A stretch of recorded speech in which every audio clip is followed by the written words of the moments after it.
De la fuente de poder. Fallas en el abastecimiento de electricidad en la red domiciliaria. Es una falla que el mismo usuario detecta la mayoría de las veces debido a la facilidad para darse cuenta de este problema. Siguiendo el sentido común, la tendencia es conectar la computadora a otra forma de corriente. Hay que tener presente que frecuentemente se tiene un regulador y eliminador de picos de corriente. Esto facilita aún más la detección de la falta de energía. Es el contacto en cuestión, ya que la prueba solo consiste en conocer la computadora directamente a la toma de corriente. Si el regulador o eliminador de los picos, no debemos olvidar que algunos reguladores poseen un fusible, que al llegar a un voltaje alto se quema y hay que reemplazarlo. Si el regulador no tiene fusible y no funciona, lo más probable es que resulte más económico reemplazarlo que repararlo.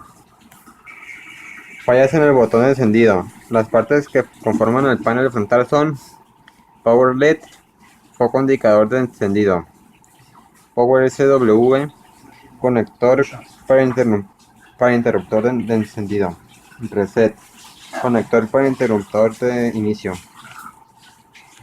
HDD LED, indicador del disco duro en uso, pretende intermitentemente. Es importante tener presente los distintos conectores que se encuentran en el panel frontal, ya que si uno de estos no funciona se puede deber a una mala conexión o a que esté suelto. El proceso que realiza la computadora inicia con el botón de encendido, Power On. Es el primer componente que debemos verificar antes de inicio con las pruebas para saber si funciona la fuente de poder. Si el botón de encendido funciona, se escucha un clic y solo se logra percibir mediante el tacto la firmeza del botón. La ausencia de estos dos factores significa que el botón de encendido no funciona. Esta falla no es simple debido a que el botón forma parte del gabinete y resulta costoso cambiarlo completo. Lo que ordinariamente se hace es colocar otro interruptor que sustituya al origen, o bien cambiar los conectores del botón reset y utilizar este botón para que la computadora prenda. Difícilmente se podrá encontrar un panel frontal para sustituir cuando se descompone el botón de encendido. En tal caso se deberá comprar el gabinete, pero resultaría muy costoso. Si el problema no está en el botón encendido, es posible que esté en el cable no transmita corriente y se hace una prueba sencilla para medir continuamente que existe en el cable del panel frontal. La medición se hace desde la conexión del cable en el panel frontal hasta la conexión del conector en la tarjeta madre. Si el cable no funciona bien, procederemos a arreglar esta falla de la misma manera que la anterior, sustituyéndolo por el cable de reset. El encendido involucra tres etapas. En la primera, no aparece señal en el monitor. El arranque de la computadora y algunos pitidos. La segunda, se envía la señal del monitor y se alcanza a visualizar algunos datos de hardware. Y en la tercera, el sistema operativo toma control.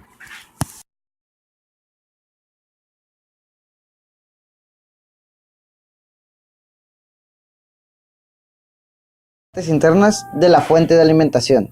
Funcionamiento. La fuente de alimentación tiene las siguientes funciones. La etapa primaria es donde recibe el voltaje de línea y efectúa la reducción. Lo convierte en corriente alterna que proviene de la red domiciliaria en corriente continua, que es la que se usa en la computadora. Ya en la etapa secundaria, suministra el voltaje adecuado a cada dispositivo de la computadora para que la computadora opere con rendimiento máximo de voltaje de 12, 5 y 3.3 volts. Efectúa varias pruebas internas del funcionamiento de los dispositivos y verifica las tensiones. Si algo no está correcto, la computadora no enciende. Al terminar las pruebas, se envía una señal llamada PG, Power Good, que indica que enciende la computadora. La fuente de poder realiza la disminución de voltaje a través de bobinas, un transformador, un rectificador, un regulador, un ventilador y un sensor de temperatura. Ahora hablaremos sobre algunas fallas en la etapa primaria. Primero, deberemos hacer una inspección y verificar que no haya ningún componente dañado a simple vista. Una vez que realicemos este paso y suponiendo que encontramos algún componente defectuoso, procederemos a reemplazarlos. Segundo, si se quemó el fusible, lo más probable es diodos o puente rectificador esté en corto. Procederemos a levantar una pata y verificarlos con el multímetro. También puede llegar a estar en corto uno o varios transistores montados en el disipador, levantarlos y verificar los cortos o fuga. Tercero, revisar que no haya filtros inflados o secos, capacitores, que impidan el correcto arranque de la fuente. Por ejemplo, los filtros principales suelen dañarse derramando su líquido. Cuarto, otra causa pueden ser resistencias fuera de valor o quemadas. Se procede a verificarlas, sobre todas aquellas que ya tomaron un color oscuro con el multímetro. Fallas en la etapa secundaria. Antes de nada, revisar, como ya se dijo, que no tengamos ningún condensador inflado, diodo, resistencia o transistor negra o quemada. Como en la etapa anterior, debemos verificar los componentes como en cualquier reparación, pero siempre hay componentes que tienden a fallar con más frecuencia. Verificar los diodos que tienen forma de transistor montado en el disipador. Los mismos suelen ponerse en corto. La falla suele dar como resultado que la fuente intenta arrancar, pero se encuentra un chillido y se proteja. Verificar los transistores de la etapa que no están en fuga ni en corto. Los diodos son muy delicados y es probable que se pongan en corto o que antes de nada, revisar, como ya se dijo, que no tengamos ningún condensador inflado, diodo, resistencia o transistor negra o quemada. Como en la etapa anterior, debemos verificar los componentes como en cualquier reparación, pero siempre hay componentes que tienden a fallar con más frecuencia. Verificar los diodos que tienen forma de transistor montado en el disipador. Los mismos suelen ponerse en corto. La falla suele dar como resultado que la fuente intenta arrancar, pero se encuentra un chillido y se proteja. Verificar los transistores de la etapa que no están en fuga ni en corto. Los diodos son muy delicados y es probable que se pongan en corto o queden abiertos. Condensadores secos o inflados suelen ser una de las probables causas y dan como resultado una falla similar a los diodos montados en el disipador. Ahora hablaré sobre otras fallas en la fuente de alimentación. La fuente de poder está en contacto directo con la electricidad de la red. Si no está protegida debidamente con regulador y eliminador de picos, es susceptible a recibir descargas y dañarse. Hay localidades donde existen problemas de suministro de electricidad debido a diversos factores, como por ejemplo árboles interfiriendo en las líneas. Si la PC no enciende, comenzaremos el proceso de verificar su funcionamiento. Primero revisaremos la parte trasera de la fuente de alimentación para cerciorarnos de que el voltaje corresponde a su región. En el caso de México, debe ser el voltaje de 110 volts. El siguiente paso es revisar el cable interior que conecta a la computadora con la energía. Esta prueba se realiza sustituyendo el cable por otro que estamos seguros de que funciona. En caso de que esté averiado el cable, solamente se sustituye y el problema del abastecimiento de energía está resuelto. Se puede probar el funcionamiento de este cable verificando su continuidad con un multímetro digital. 1. Desconecta el cable interlock de la computadora. 2. Coloca el multímetro en la función de continuidad. 3. Conecta las puntas negras en el extremo del cable que se conecta a la fuente de poder y la punta roja en el extremo del cable que se conecta a la corriente eléctrica. Los dispositivos que rodean la fuente de poder serán los primeros que reflejan el problema en caso de falla. Por ejemplo, si la falla es la fuente de poder, no se escucharán los sonidos que emite el disco duro al estar arrancando. Tampoco se encenderán las luces indicadoras que están conectadas a la tarjeta madre a través del botón de arranque. Es de suma importancia para la computadora evitar falsos contactos. La fuente de poder está conectada a todos los dispositivos y una pequeña descarga puede causar que se queme cualquiera de estos componentes. Por tal motivo, ante la más mínima sospecha de falso contacto, tenemos que sustituir la fuente o verificar los cables.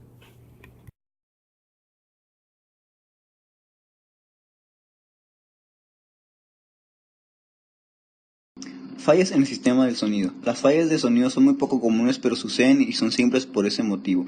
Enunciaremos algunos aspectos para considerar. Fallas por temperatura. Ocurren placas de expansión por la cercanía a otras tarjetas, como la de video, la cual se genera por la falta de circulación del aire. Para solucionar este inconveniente sugerimos separar los posibles con respecto a la otra. Fallas en otras aplicaciones. Puede suceder también que el sonido salga entrecortado cuando se está ejecutando otra aplicación al mismo tiempo en que se reproduce el audio. Los problemas físicos, tanto en placas integradas como las de expansión, pueden producirse fallas en los capacitores electrolíticos. En esos casos es conveniente reemplazarlos. El ruido e interferencia. El sonido con con interferencia o con estática puede producirse por diversos problemas. Lograr una mejora puede ser tan sencilla como cambiar la disposición de los componentes de hardware. De video. La tarjeta de video se encarga de establecer la comunicación entre el monitor y el proyector y el procesador de la computadora. Se encuentra integrada en la tarjeta madre, pero puede reemplazar o trabajar junto con otra tarjeta de expansión conectada a una de las ranuras. Los problemas de alimentación en la tarjeta de video. La placa está ligada íntimamente a la fuente de poder. Es esencial que, al comprar una PC, presentemos especial atención a la fuente, para ver que cumpla con el nivel exigido de alimentación eléctrica por parte de los demás componentes de la PC. En particular, el microprocesador, la tarjeta de video y la tarjeta madre.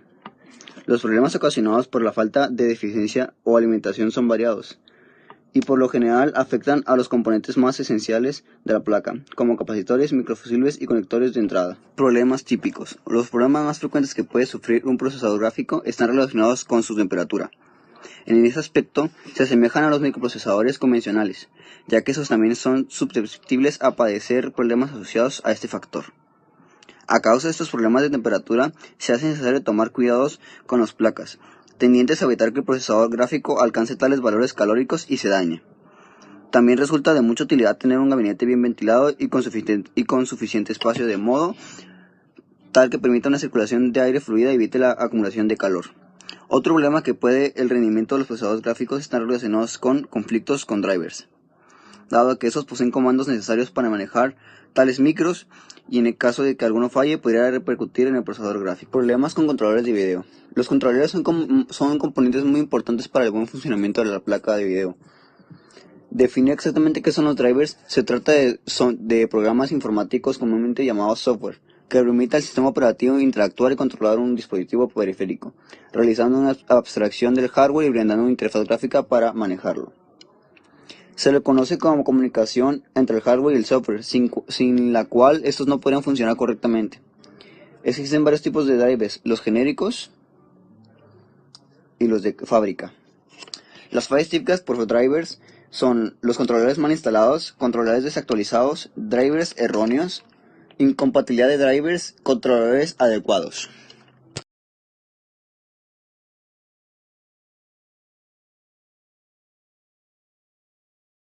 Los principales problemas de los discos duros. Existe un amplio abanico de fallas posibles en los discos rígidos, desde simples errores de operación, que son los más sencillos de solucionar, hasta los más complejos, como problemas en el funcionamiento de la mecánica interna. Pérdida de datos. La pérdida accidental de datos suele ser frecuente en usuarios novatos y esto puede traer aparejados muchos inconvenientes. Algunos simples de solucionar con herramientas de diagnóstico y reparación de discos duros y otros no tanto. En sistemas operativos más antiguos, el borrado accidental de bibliotecas dinámicas de Windows dejaba totalmente inoperante el sistema. En la actualidad, Windows no permite de ninguna manera ocasional borrar archivos vitales del sistema, salvo que sea por intermedio de un usuario avanzado o por programas para tal fin, virus. La solución a esa clase de problemas tiene más que ver con la prevención que con la solución posterior. Es decir, es necesario tener copias de respaldo actualizadas de la información sensible. De este modo, la eliminación de datos accidental deja de ser un problema crítico para pasar a ser una simple pérdida de tiempo. Problemas de lógica. Son temas mucho más graves como pérdida de las tablas de localización de archivos, borrados de sectores de arranque o eliminación de la tabla de particiones. Ese inconveniente era muy común en PCs con Windows 98. En la actualidad, las pantallas azules tienen que ver más con las fallas de hardware o con conflictos entre controladores del sistema. Windows posee seguridad de redundancia fallos que funciona muy bien ante problemas del sistema operativo. Sin embargo, los errores en las particiones o las fallas en los archivos de arranque son muy comunes y es entonces cuando debemos ponernos a trabajar. Resolver este problema de manera adecuada implica hacer de nuevo una partición. Problemas de la placa lógica o base. Estamos ingresando en la electrónica de la placa a nivel de componentes como resistencias de muy bajo valor abiertas, quemadas internamente o por un consumo o un elevado voltaje de entrada, capacitores de desacople en corto o fusibles de superficie también abiertos. Esto es común en aquellos casos en que hubo que sustituir la fuente conmutada de la PC a raíz de problemas de voltaje. Para solucionar estos inconvenientes hay dos caminos, uno muy arduo y otro más sencillo y con mejores resultados. El primero consiste en detectar cuál es el componente de la placa lógica que está fallando y reemplazarlo. El segundo camino es cambiar el disco rígido por otro. En este caso podremos ofrecer garantía al cliente, algo imposible en el anterior. Problemas físicos graves. Estos casos ya son de quirófano debido a la gravedad que presentan. Por ejemplo, servomotores que no giran o los hacen fuera de velocidad, cabezas magnéticas dañadas, circuitos lógicos que dejan de funcionar en la controlador y otros más. En talleres especializados, cuando el contenido del disco duro es de alto valor, suelen abrirlo para recuperar partes de la información, pero esta tarea no es recomendable para nosotros, ya que no disponemos del ambiente acondicionado para tal fin, ni de las herramientas necesarias para efectuar la operación. La situación de reparación de un disco duro es muy distinta a la del resto de los componentes de la PC. Para reparar un disco necesitamos contar con varios programas y utilitarios.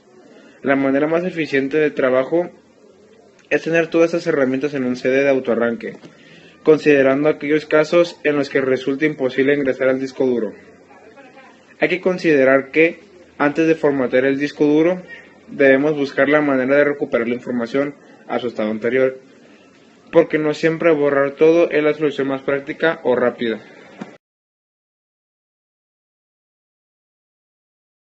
En las unidades ópticas, problemas comunes. Las unidades ópticas, al igual que en los discos duros, poseen una parte mecánica y otra parte lógica. La primera se compone de motores que hacen desplazar la bandeja de carga de disco y el pick-up de lectura, entre otros. La lógica se encarga de interactuar con el resto de la PC para administrar y ejecutar órdenes de lectura y escritura.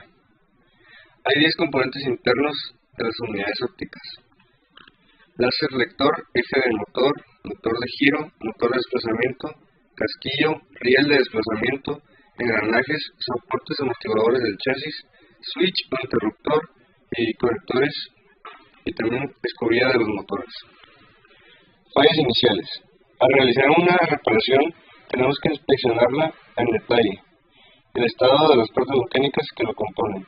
Para hacerlo es necesario desarmarla el sistema en su totalidad.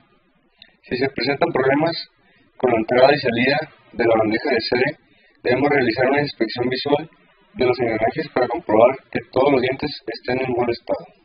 Si todo está correcto, pasamos a verificar la banda de impulsión, que suele estar reseca o queda holgada. Si está en buen estado, solo procedemos a limpiarla con un paño humedecido en alcohol isopropílico y la dejamos secar. Los problemas de lectura. Si hay problemas de lectura, hay que retirar el pick-up láser en la parte inferior. Si encontramos los tornillos que sujetan las guías donde está montado, solo debemos retirarlos hacia afuera para liberar y recuperar. Luego estamos listos para realizar los ajustes necesarios, ya sean preventivos o correctivos, siguiendo una serie de pasos muy sencillos. En primera instancia, hay que comprobar el estado eléctrico de los motores. Para esto verificamos con un multímetro el valor ohmio de los embobinados, que oscila entre 8 y 12 ohms. Es común encontrar lo cual se soluciona sumergiendo en una cantidad suficiente de alcohol isopropílico durante algunos minutos.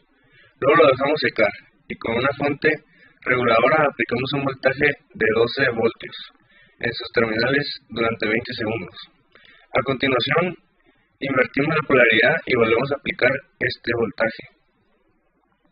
Una vez hecho, medimos otra vez para comprobar que el valor ohmio haya disminuido el rango válido. El estado del switch. Con el multímetro en la función de ohmmetro medimos entre los terminales del switch y lo activamos manualmente. El valor obtenido debe ser menor a 1 ohm. Si es mayor, deberíamos realizar una limpieza interna, sumergiéndolo en alcohol isopropílico. Luego cerramos y abrimos el vástago del switch, con el fin de que el carbón alojado entre los platinos se desgaste y permita conducir correctamente una falla en este elemento hace que el disco no gire, por lo que no se produzca la lectura. Por eso tenemos que poner especial atención en el estado de estos componentes. Por otra parte, los rieles de deslizamiento, así como los del tornillo sin fin, debe estar perfectamente limpio, libre de grasa. La adecuada lubricación es importante para asegurar el desplazamiento del recuperador óptico. La grasa con base de silicona es ideal para aplicar en cantidad moderada en la guía del tornillo.